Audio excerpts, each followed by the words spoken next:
Good evening, everyone. Welcome you all to the first session of the Coding Competitive Programming series. Before we continue with the session, the Hackers Club would like to make some few notices. First is for anyone who is interested in doing generative AI artwork, there will be a competition and the winners will be given and some exciting prizes. And also, for anyone who is interested in participating in GSOC competition organized by Google, Hackers Club is willing to provide guidance for you all. So check on Hackers Club FB page for more information. Today's session is conducted by Dinura Dissanayake from our E17 batch who achieved a runners-up in ACES Coders version 9. Today's session will be a 2-hour session. First, Dinuraya will do an introductory session. Then you will be given 1 hour Hackerrank challenge, and then the solution for that challenge will be discussed. So, without further ado, I would like to invite Dinraya to continue with the session. Yeah.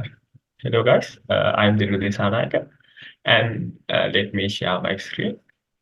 Give me a second. Can you see my screen now?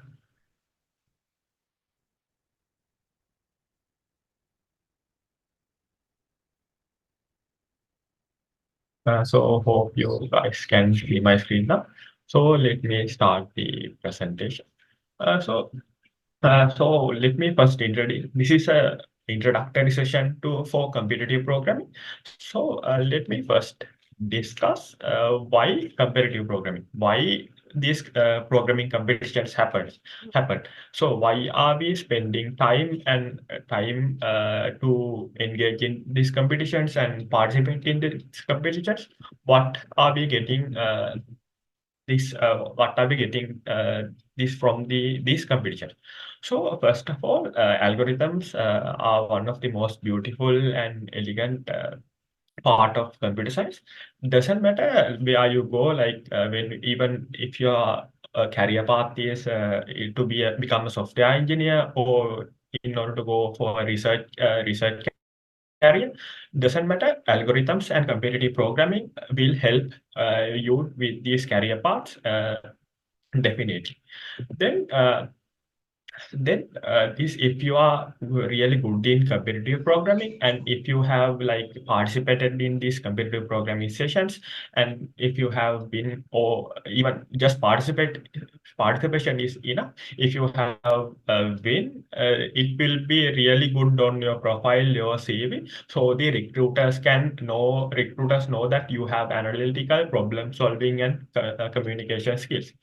So then, so as I faced interviews for my job as well as my internship. So almost all the companies ask, like most of the companies ask uh, to write a little algorithm in the interviews. So it can be a simple search algorithm or it can be a simple sorting algorithm. So it doesn't matter. Most of the interviewers ask you to write a simple pseudocode or sometimes a complete code within the interview. So if you are really familiar with these programming competitions and if you are engaged in this competitive program, you will be able to you will be able to write these algorithms in the interview without getting without any issue. So that will be really good for your interviews, your career paths as well, because this is a straightforward comparison between two participants. Because like when you are going for an interview, you and your friends both have the same qualification, you have the same degree. Only differences between you and your friends will be these kind of small things. So keep in mind when you keep it in mind. then you can, if you are really good, if you really become good in this competitive programming or algorithmic programming, there will be more interesting roles beyond like generic software engineering roles. There will be more interesting roles in computer science field if you became really good. So then when it comes to algorithm programming, it's when it comes to algorithmic programming problems, solving a particular problem using which is implemented through a computer program. So that's what algorithmic programming is. But so if you go to an like a competition, they will give you a problem to solve using an algorithm, and you can use a computer programming language of your choice to do so. So and these computer programming competitions will assess you with the correctness, efficiency, and the scalability. So correctness means you have to write a code that gives the correct answer. So the efficiency means you cannot take like your code cannot like run for an hour and give the correct answer. Your code has to run quickly and give the correct answer, and your code cannot allocate more space than the competitive like competition allows. So your code has to be efficient. And the scalability. So when it comes to these competitive programs, there are like various test cases. Some can be small, some can be really large. So your code has to have the ability to handle small test cases as well as large test cases. So then let's move on. So when it comes to this algorithmic programming, there will be very well defined problems. So I will discuss more in the upcoming slides. And there will be a well defined set of rules and regulations for every competition. So like for an example, some competitions, like almost all the competitions, doesn't allow you to copy codes directly from other competitors. So you cannot simply go to your next desk and ask their code. You will be disqualified. But most of the competitions allow you to go on the internet and find stuff. Even if you directly copy a code from the internet, most of the competitions won't most of the competitions will allow those kind of things. But some competitions may not allow even copying from the internet as well. That depends on the competition. So you have to pay the rules and regulations. You have to pay attention for the rules and regulations. So these competitive programming competitions mostly happen in this Hackerrank platform, but there are maybe some other proprietary platforms as well, like IEEE Extreme happens in another different platform. But like most of the competitions in Sri Lanka will happen in this Hackerrank platform. So then, as I previously mentioned, there will be constraints on inputs and outputs. I will explain this in the upcoming slides as well. And there will be resource limitations. So your code cannot run, as I previously said, your code cannot run for a really long time, and your code cannot like allocate more space than like maybe 250 megabytes. So some limit. There will be limitations for CPU and CPU time and RAM. And like like most of the competitions will allow you to write programs using programming languages, like almost all the major programming languages.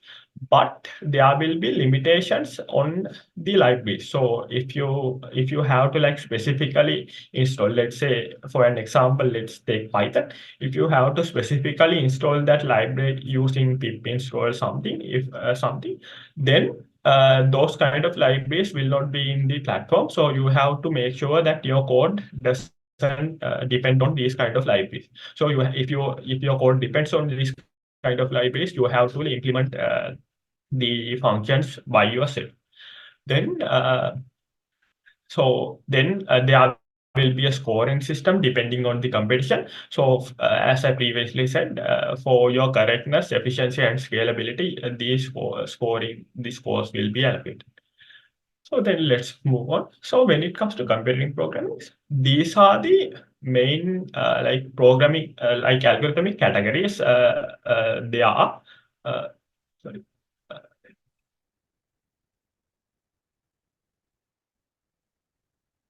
Uh, so these are the main these are the main algorithmic programming categories. They are in the competitive programming field, and almost all the almost all the competitions will test you on these categories. So so almost all the competition will test you with all the categories, but there might be some categories they will prefer more, like this graph theory and like string manipulation, dynamic programming, creative like stuff. There will be more problems from these kind of fields. So and but there can be problems from all these different areas. But I'm not going to explain each and every one of these in this session.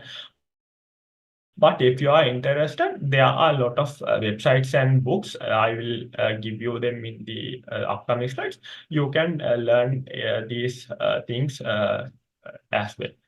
So then let's move on to the competitive programming problem structures.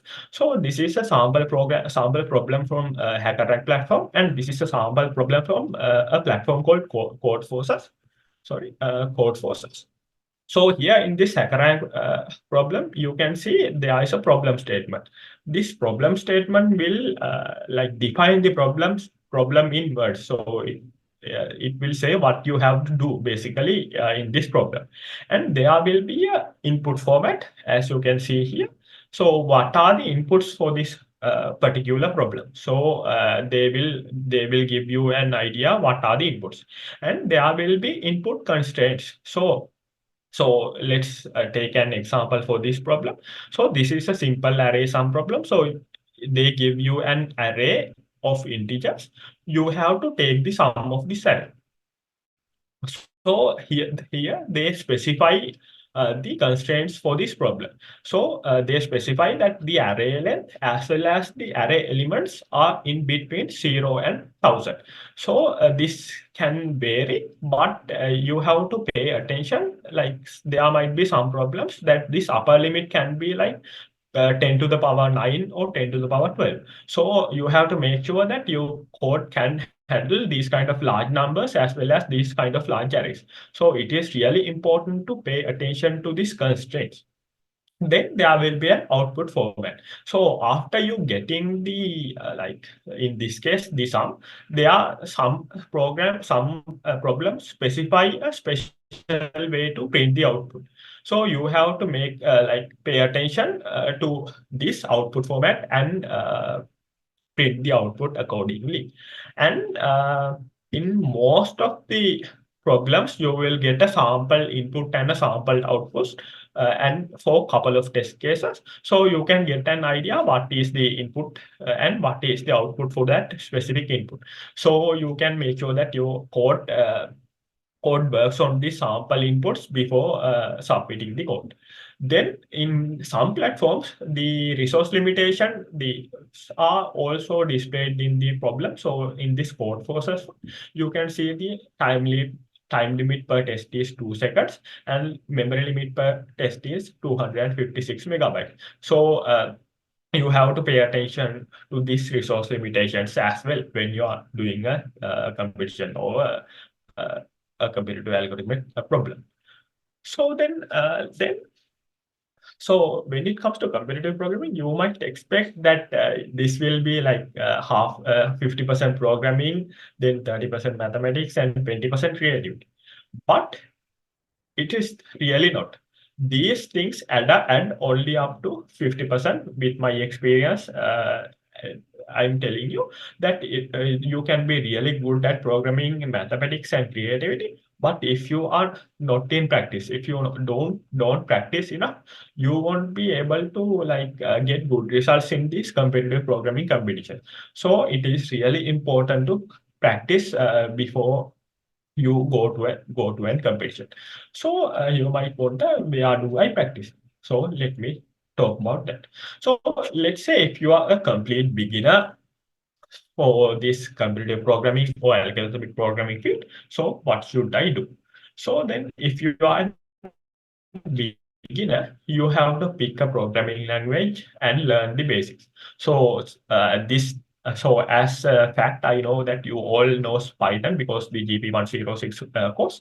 But if you don't know any programming language, if you are not familiar with the programming language, you have to pick a programming language, C++, Python, Java, or anything, and you have to make sure that you learn the basic structures and basic syntax of this programming language.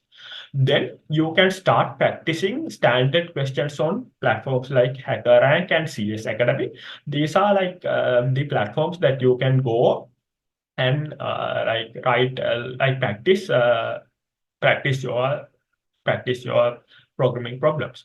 And you have to start learning basic data structures and algorithms like the list, trees, graphs, and when it comes to algorithms, search algorithms, sort algorithms, you have to start. Then let me show if anyone is not familiar with this HackerRank platform. This is a sample. This is the HackerRank platform. Most of the competitions will happen in this HackerRank platform. So let me go there. So, yeah. So this is the HackerRank platform. So I hope you can see my screen. So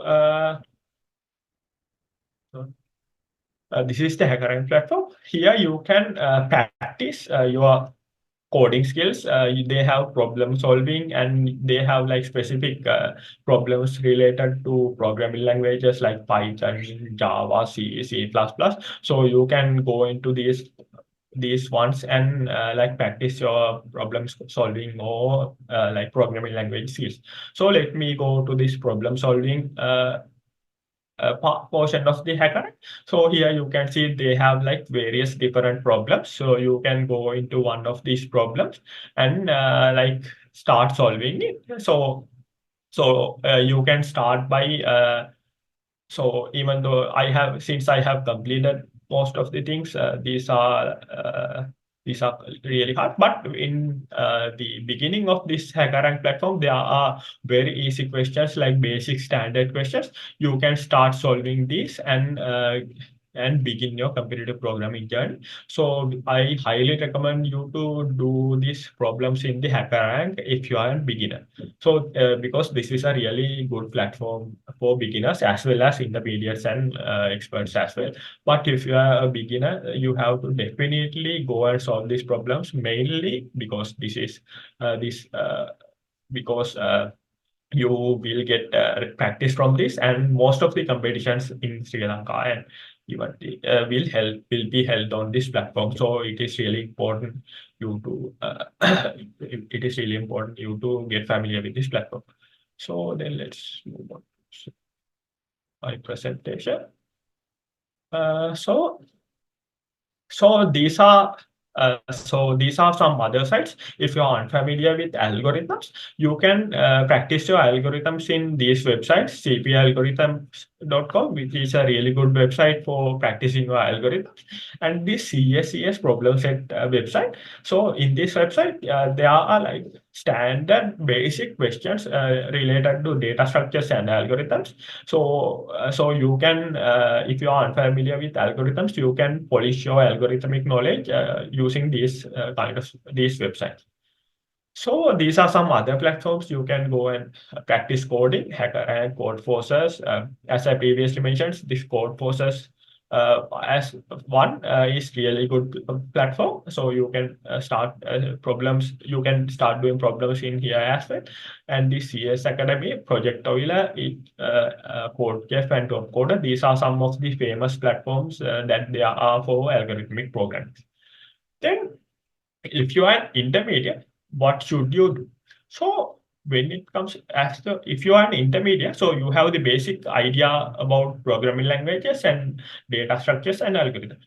So if you are an intermediate and you get a difficult question, you have to try to solve it as at least for a couple of hours, and you have to like really try to solve it rather than going in the internet or going to ChatGPT and ask for a solution. You have to really try it at least for a couple of hours, because if you want to get better, because it's really important that you solve these problems rather than someone else on the internet. So if you are an intermediate, when you encounter a difficult problem, try to solve it. Then learn advanced algorithms. So there are really good books as well as website to learn these advanced algorithms, algorithms, and these will help with your competitive programming journey. And when you are learning these algorithms, advanced or basic, you can start developing your own library. So open up a GitHub repository, and if you like, let's say if you wrote a search algorithm, then you can put this algorithm into your GitHub repository as a function or as a file, as a Python file or a C++ file. So if when you are in a competition, if you need to use these kind of algorithms, and if you remember that, oh, I wrote this one and I put it in my GitHub repository, so you can simply take this code from your own repository and use it like by changing something. So you definitely change some bits, or even you might be able to use the whole code as well. But if you have your own library, it will be easier for you if you are in a competition. So you can simply go to GitHub and take your own code. Then uh, then always ask for the solutions from the competitions that you attend to.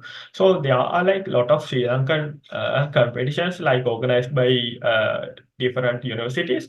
Let's say our university, we organize ASUS Codens and want to organize more IST.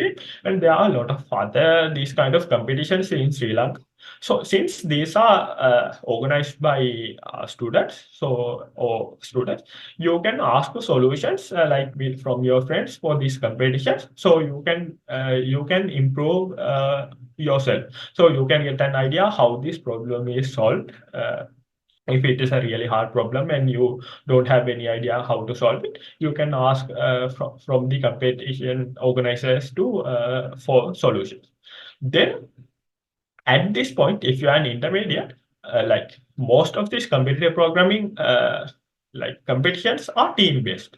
So you have to find a team that works for you. So you have to find a team that is good, like that is same level as you, and you have to develop like communication skills among yourself. So in my team, me, Satira, and Shamal was our team.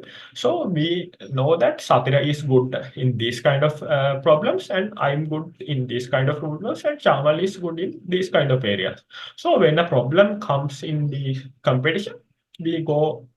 I go to Satira and ask how to solve this, because I know that this person is really good in these areas. Then if let's say Shamal has a problem in his code, he shows it to me and ask from my advice, because he knows that I'm good. So that's like you have to develop like codependent skills and communication skills in within your team.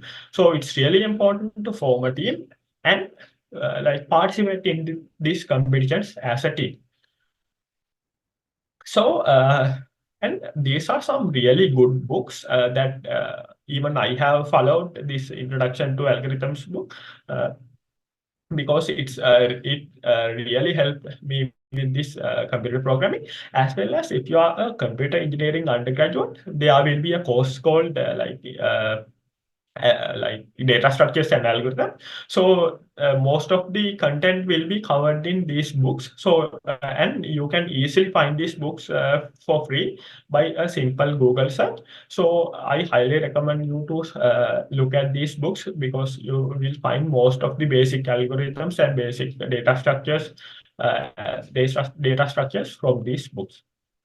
So these are the and if you want to like get really good, you have to try solving past problems from these competitions.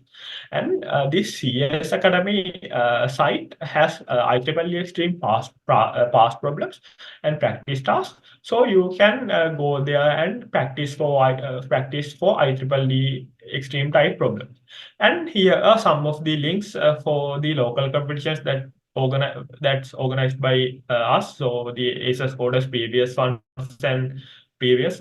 So you can go to Hackerrank and try problems from these previous contests as well.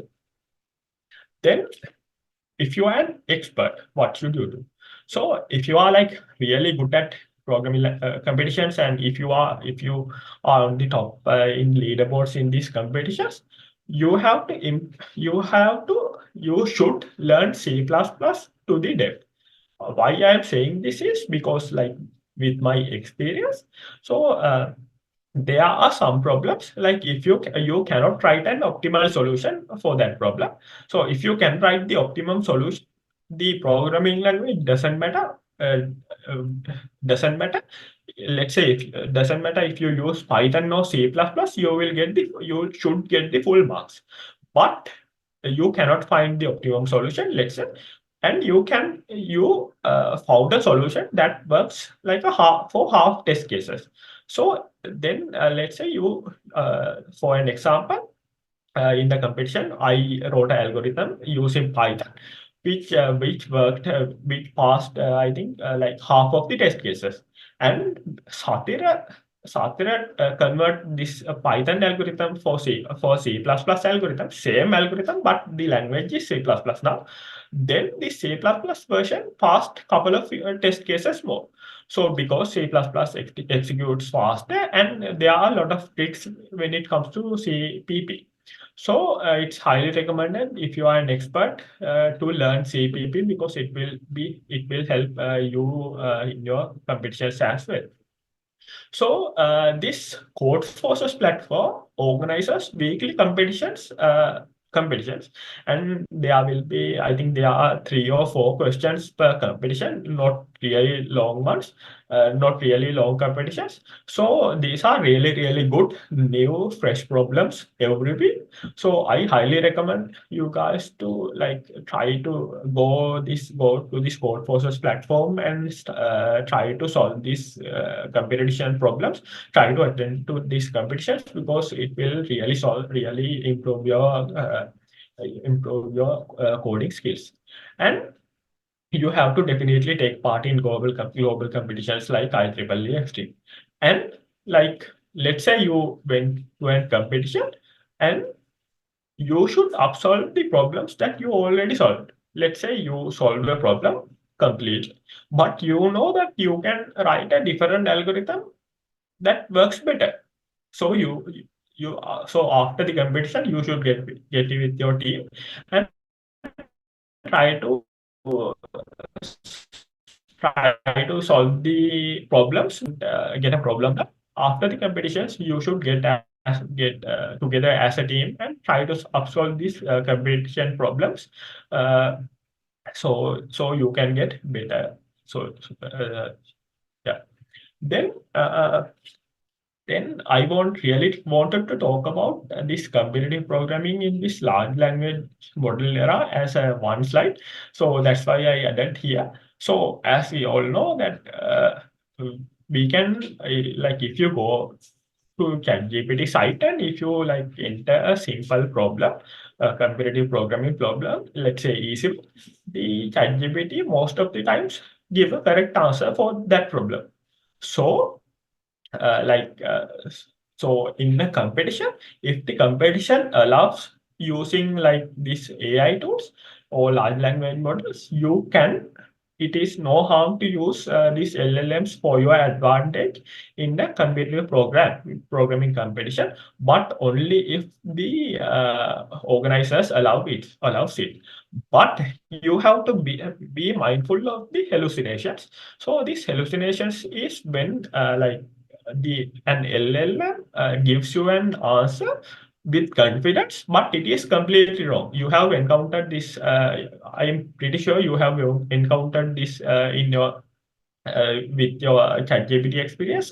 So it say this works, but it doesn't work because it's hallucinating. We call it hallucination. So let me give an example. So when we creating problems for past coders like coders 10.0, so I created a problem which is a mathematics plus implementation problem. So which can be solved in in couple of lines, and we only need maths and programming language knowledge for that problem, which is a medium hard problem. So when I enter this problem to ChatGPT, the ChatGPT said this problem can be solved using dynamic programming, and it gave me a really long code, and I entered this code, and it didn't work at all because it is completely wrong that ChatGPT thought that the problem could be solved using dynamic programming. So you have to be mindful when you are using these LLMs because it might like lead you in a different path than the problem. So that's why like if the programming competition allows you to use it, you can use it, but make sure that you are not completely depending on it because it might give completely wrong answers. And and uh, and depending on your like prompt engineering skills, you might be able to get correct answers from these large language models as well. So that's the end of my short presentation. So if you guys have any questions, you can ask now.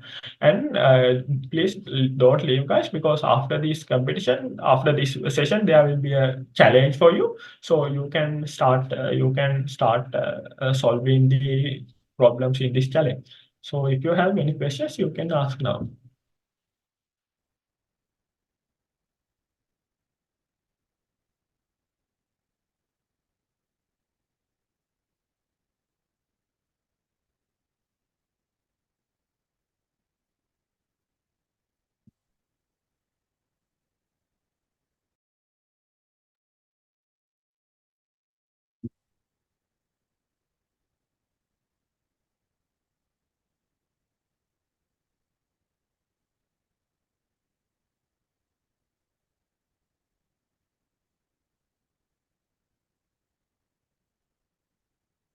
So if you guys don't have any questions, I think the competition is open now. You can go to the competition. So let me pull. You can go to the competition and you can go to the competition and look. Let me go to the competition. So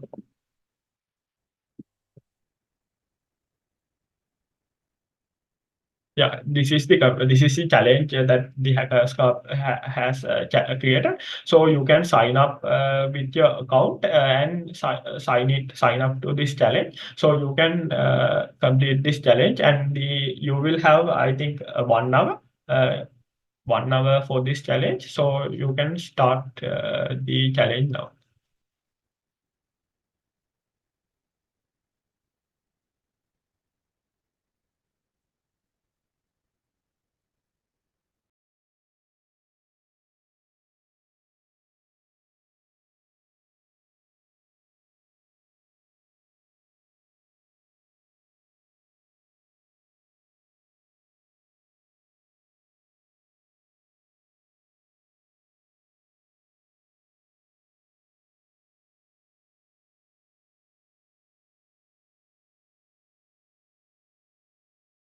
You guys can leave the session and rejoin after the competition. So there will be a small discussion depending on the time. So please rejoin for the same Zoom link after after the challenge ends.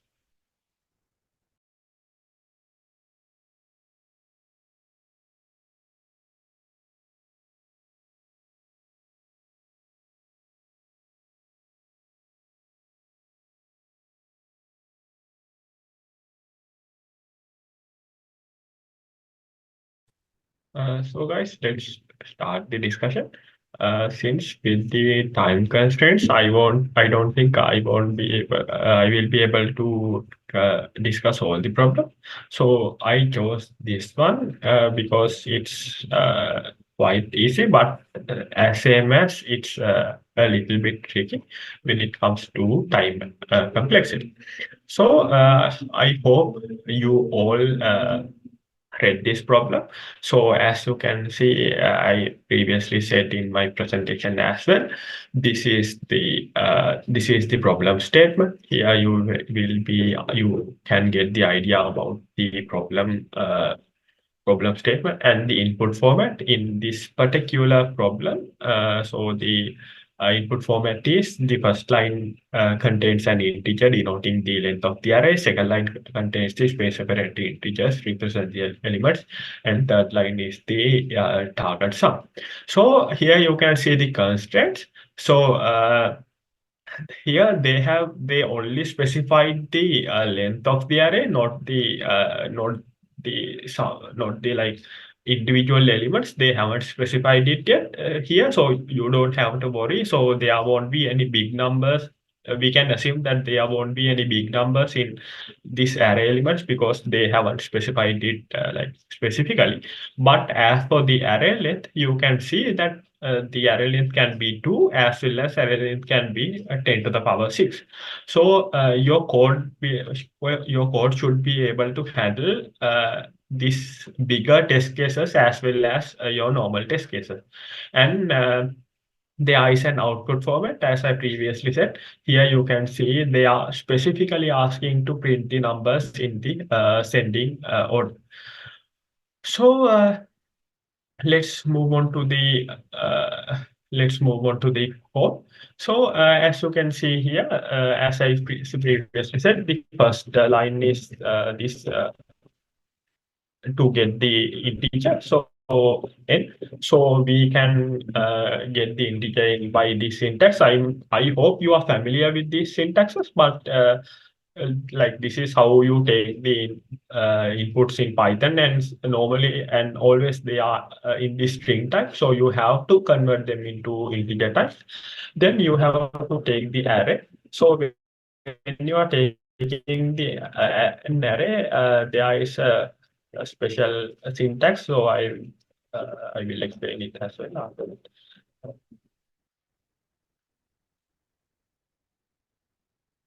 So like this. So what happens here is you are taking the input and still it's a string, but this time it's space separated integers as an array. So first this is a good practice actually. You don't have to strip it, but in some test cases here it doesn't matter at all. But in some problems there will be some test cases there might have leading or edging white spaces. So in this example, there might be a white space like after this integer, there can be. But in this problem, it doesn't matter. But there can be some problems if there is a white space like after this, like if there is white spaces or anything like new line characters after this like input, your code won't work. So I encountered a similar problem in IEEE Extreme. So the only thing I changed was I added stripped this one to the input, and like all the test cases passed. Like before, like couple of test cases failed because there were some kind of white spaces before after. So you have to so make sure you add it. Then you have to get the target sum. Let's say T sum, and same as previous, you have to get it. So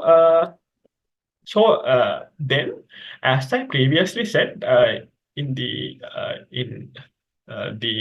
in here, this like problem can have arrays up to 10 to the power 6. So the length of this array can be up to 10 to the power 6. So if you write a code like with two for loops, let's say something. I'm just writing something and do a calculation here. Do your calculation here. So this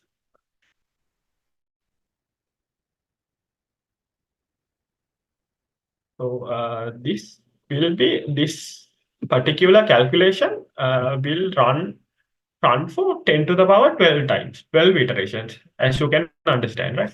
So if you write that kind of a problem, that kind of solution for this problem, your code will get timed out because there will be time constraints in the problem definition.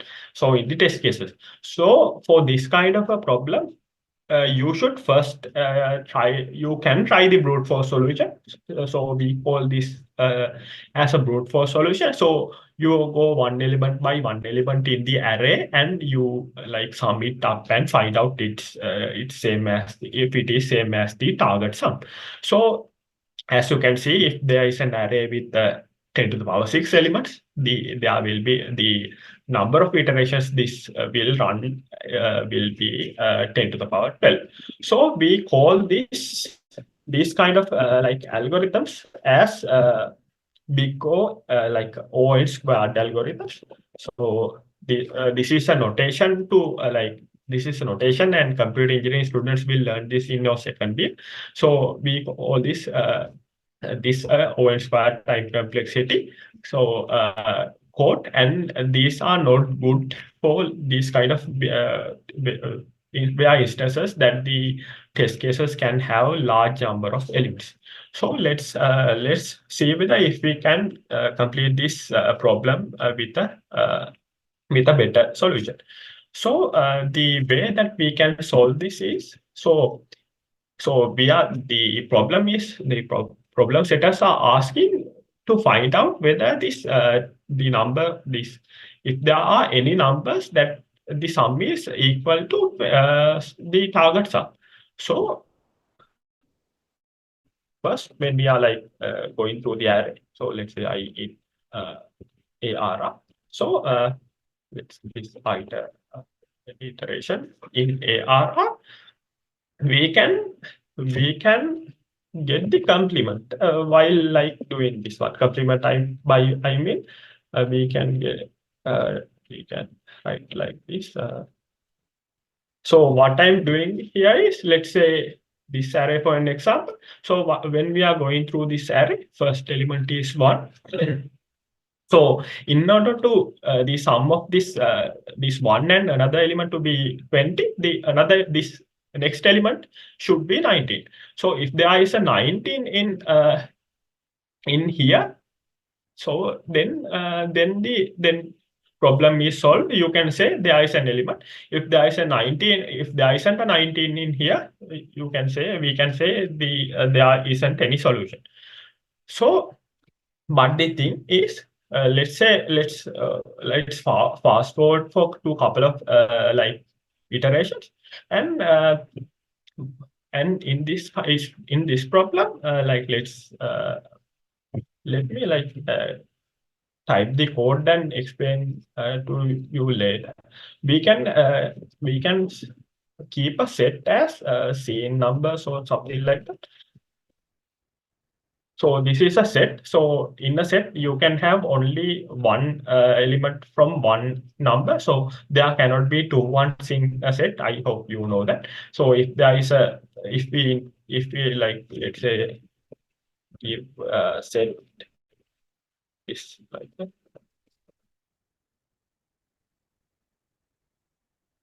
Only the distinct elements will be in the set, so there cannot be duplicates in a set.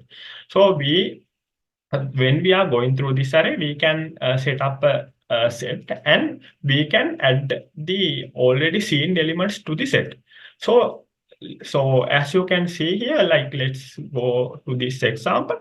So one, the complement should be 10. So we are so that doesn't matter because we haven't seen any element. So this iteration won't matter. Then from the second element, let's say this 7 is 10. Let's assume that 7 is 10. So we have already seen this one, and it is in the scene set. We can simply check the like complement of this number is in the scene set. So so we can check whether if ITR in scene N. So scene N, we can say the like we found the pair. But the thing is, since if we don't found the pair, we have to like specify, we have to print none. So we have to have a flag or something, some variable, Boolean variable, as like let's say this as false. So if we like if the not the iteration complement. So if the complement, so like when we are going through the iteration, we calculate the complement. If the complement is we already have seen the complement, that means it is in the scene set. That means there exists a pair, that there exists another number in the array that that the total sum of these two numbers will be the target sum. Then you might have a question like how we like how Python execute this search operation. This is a search operation, right? So let me complete the code and talk about that.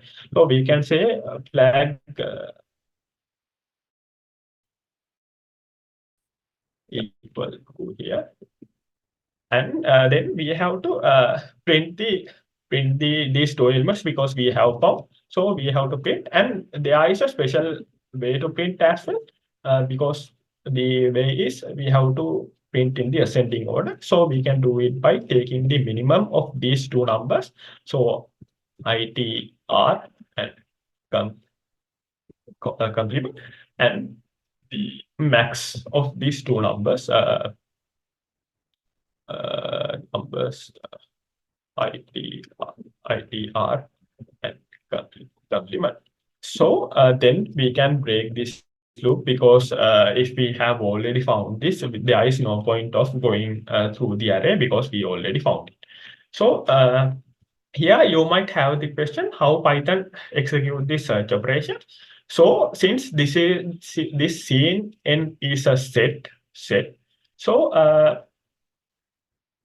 the in Python, these set are like set are developed as a hash table. So if you haven't heard about hash tables, you will, and you can learn through the like resources that I have mentioned, and as well as in, and if you are when you go to third year, you will learn hash tables in the courses as well. So sets are developed as hash tables. So if there aren't a lot of elements in a set, normally this search add and delete operations will run in an O1 time complexity. So that means this one only take O1 time. This is important because if we like use an array here instead of a set, if we want to search in an array, this will be again ON because we have to go through the array and find out this the complement is in this scene in this scene array. So that's why we have chosen a set here, because we don't want to like if we choose an array, this will be ON. So if you have let's assume this is an array, this will be ON, and this will be run in times, and the search operation will take n iterations. So again, this algorithm will be ON squared of time complexity, and this won't this like the this like complex algorithm will be pointless if we used an array here. That's why we have to use a set here, because in Python, sets are implemented as hash tables. So then, as I previously said, since now we have seen this iteration, we have to add this iteration to the scene element. So add ITR. So we have to add. So let's say in this example, there is no two elements that sums up to 20, right? So so that means this flag should be 0 because none of, so for any of these elements, this if won't be triggered and the flag will be false. So we can write if complement flag, we can print uh, none, right? Yeah, none. So you can say, you can simply like say if this is equal false, or this is not false, or anything. You can say, you can use any syntax you want, but it doesn't matter. Like the idea is, if this flag is not true, you have to print none.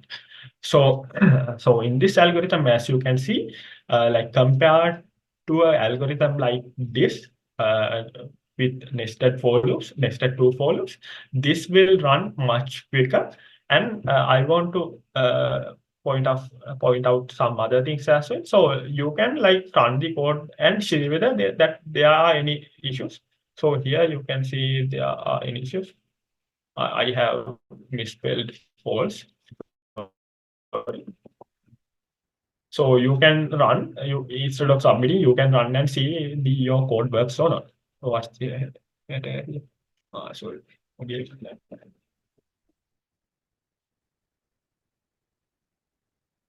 Here you can see for the sample test cases, this code passed. And then you can go ahead and submit it. So let's see what happens for other test cases. So here you can see all the test cases passed. So let's say all the test cases passed, but for one of these test cases, there might be an X. That means it is wrong. Like if you have like see a red color icon here, when you go on top of it, you will see like if it is a runtime error or if it is a timeout error. So if that is a timeout error, you will see a clock here. If it is a runtime error, you will see a like a triangular shaped symbol here. So if it is a runtime error and if it is an X for only one of these test cases, that means there can be some kind of corner case that you have missed. So let's say an example, there might be like divide by zero error or something like that, runtime error that only happens in one test case. So you can like test your own test cases and make sure that your code runs correctly. So let's say for this instance, you can write something like that, this, and run your code for your custom test case and find out whether your code works correctly. So that's again I wanted to tell you here. So I hope you understood this one. I like go I try to go as low as possible because like organizers said, there are a lot of beginners here. So that's how you tackle one of these problems, and the organizers will share all of the solutions for all three problems. So but I would highly recommend you to try them before looking at the solutions, because if you look at the solution, then you won't learn anything because you will forget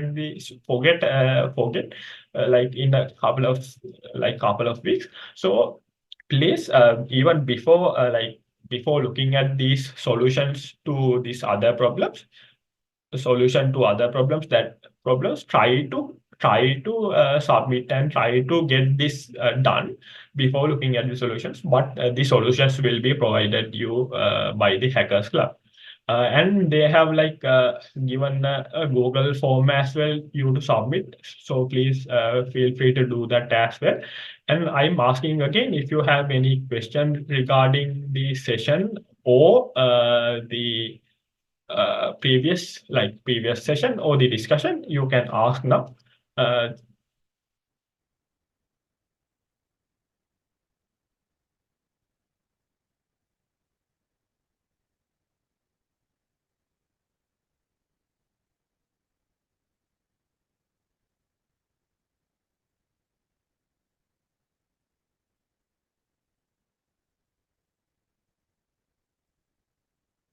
And guys, this I want specifically you to try this problem. This is an interesting problem, and the solution will like organizers will give you the solution, but definitely try this on your own before looking at the solution, because this is an interesting problem, and if you can solve this one on your own, it will be really good. So try to solve this one, because it is not hard, but it's an interesting problem.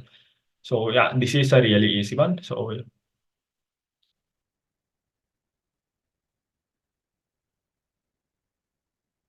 uh,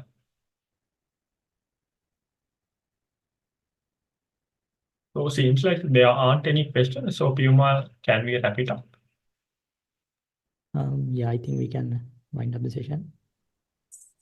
Yeah, so I would like to thank Dinura for this awesome session on behalf of Hackers Club and the University of Peradeniya. And also thank you everyone for attending this session and for participating in the Hackerrank challenge. And we are hoping to conduct more sessions like this in future. Yeah, thank you and have a nice weekend. Bye. Thank you, guys.